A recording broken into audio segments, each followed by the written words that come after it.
Hello everyone. We're going to make an eggplant out of Chinese eggplant. I love these.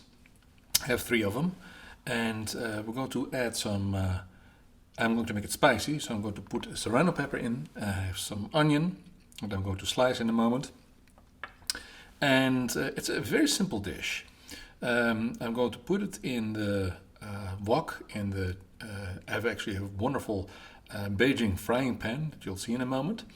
And I'm going to spice it up with a little bit of 5-spice powder, about half a teaspoon of white pepper, and well, the onion I already showed you.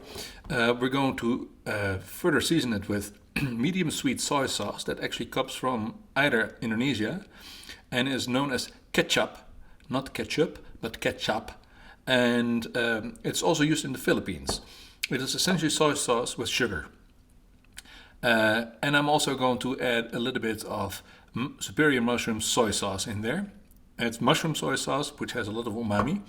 You have to be careful with both because they're both very salty. So we're going to put a little bit at a time at the end of the dish. Let's first prepare everything. So my ingredients are cut. You see that I once again cut the onions sort of lengthwise, I guess. I also found a little bit of ginger in the fridge, and very often I cook while I am cooking. I think, oh hey, could add that too. And I forgot to mention garlic. It is not Sebastian's kitchen if there's no garlic in it. And a little piece of star anise. Well, with star anise you have to be very careful because it's a very overpowering taste. So I will use a little bit of it. And now we're going to cook. So, with this style cooking, it is absolutely essential that all your ingredients are prepared. Now it's pretty much essential with any kind of cooking, but in this case, since I'm using a special wok ring, if you don't have this on your stove, don't worry, just put it on high and use a frying pan, or this dish can be made many different ways. But a Beijing frying pan is actually one of the nicest ones to use. I'm going to add about, well, let's say 2 tablespoons of peanut oil. You can use different oil, however you wish. Other kinds of vegetable oils are good too. Some people use pork fat. Some Chinese restaurants actually use pork fat. I don't like that. I like there's also this dish, as far as I'm concerned, needs to be vegetarian. I'm going to add first, I'll let it get a little bit hot. I'm going to add my onions, and shortly thereafter, yeah, I think it's hot enough. This is, by the way, not a high temperature dish. Sometimes you have a really high temperature dish where it needs to sizzle. This one can go a little bit more medium. I'm turning up the flame just a little bit. I'm going to fry the onions until they're sizzling.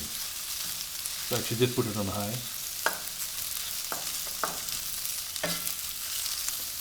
It's funny when you have to explain these kinds of things. Normally I don't talk while I'm cooking, I simply do it. Oh yeah. I love cooking in these kinds of pans because all the sides, you can basically switch it around and the pan is actually equally hot on all parts. So you don't have hot spots. This is a high quality Beijing pan. It was also very expensive. It was $50 in Chinatown. And you can get them as cheap as $15, but then they rust a lot. This one came pre-seasoned, but you need to season it from time to time. I'll make a separate video on how to season a pan.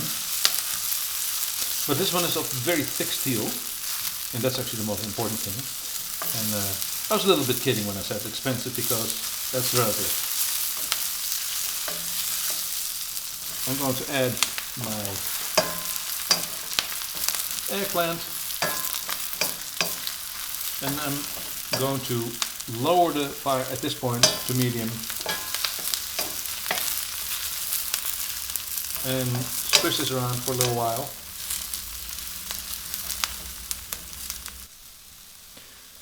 So I've been stirring this for about 4 to 5 minutes. And you notice right now that some of the eggplant already starts discoloring. It starts blistering. And the wonderful thing of cooking eggplant this way is that it doesn't soak up as much oil as it does in a normal pan. Eggplant has one very unfortunate propensity, which is that it soaks up an enormous amount of oil. And very often people make this with way too much oil. I don't like it that greasy because that makes it difficult to digest, at least for me.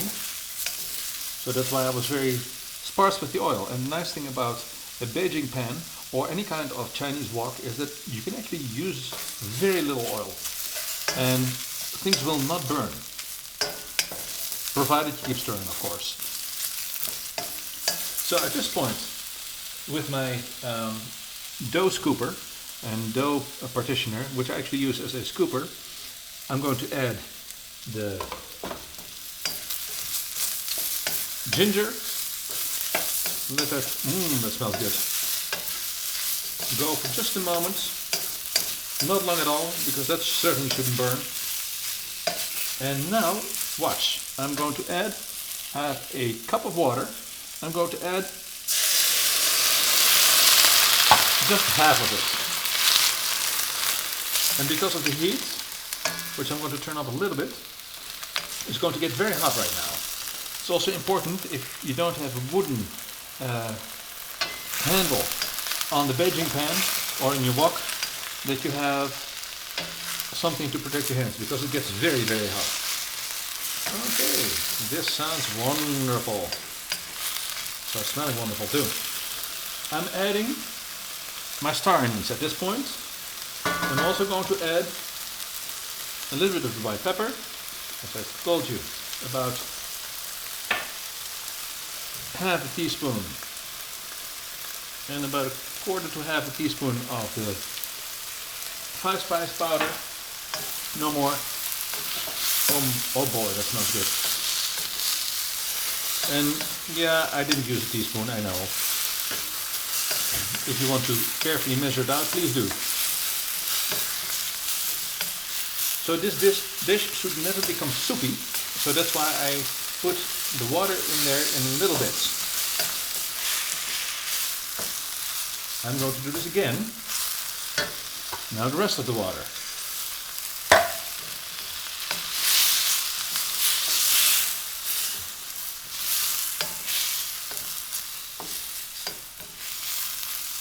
And I'm going to let this evaporate just ever so slightly. So let this come to a really hot boil.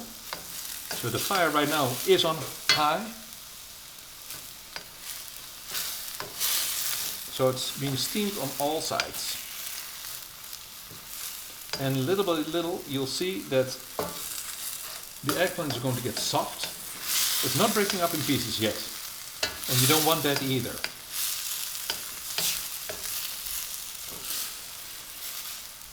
By the time this water is evaporated,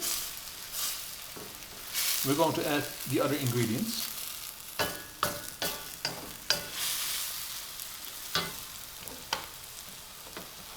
Well, we can add the jalapeno or the serrano, which by the way is optional, as you know, and the garlic at this point.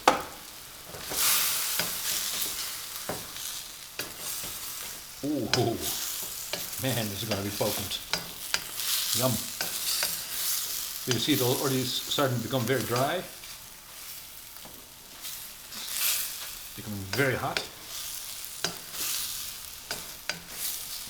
Like many Chinese style dishes, this doesn't have to be cooked all the way through.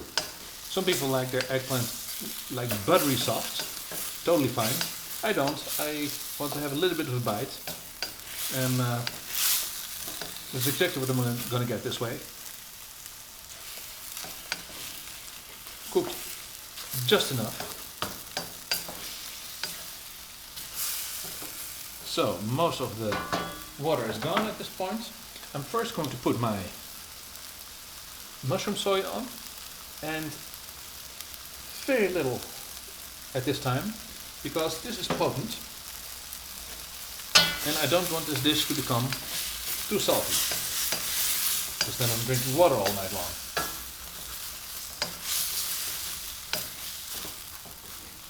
Now the same amount of sweet soy sauce, again just a little drizzle on top. I'm going to say it's no more than about a tablespoon of each. You can always add more if you so wish. The dish is almost ready at this point. I'm going to let it become really hot one more time, and let the liquid evaporate ever so slightly more.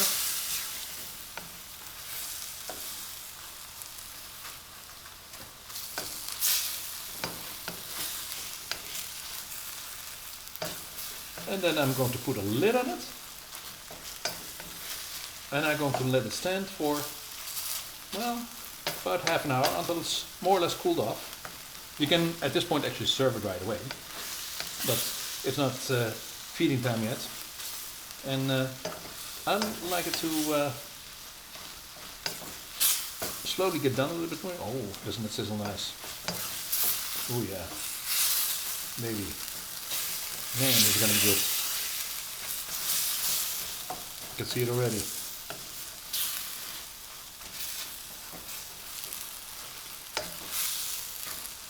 Yeah, I declare it done. Fire goes off. Put everything sort of in the middle, and I'm going to put a lid on.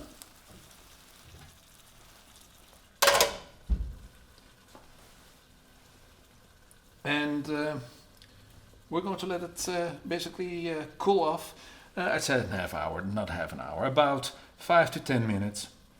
And then we're going to go back to the rice, and then we can heat this up by the time it's dinner time. So several of you asked me for an after picture. So today I made rice, different recipe. And I put some kimchi in. I love kimchi. I'd buy that, I don't make it myself. Some tomato salad, the eggplant I made earlier, and I fried myself up a small tuna steak, and I used half of that and sliced that. And that's what I'm going to eat together with the rice and everything. Bon appetit!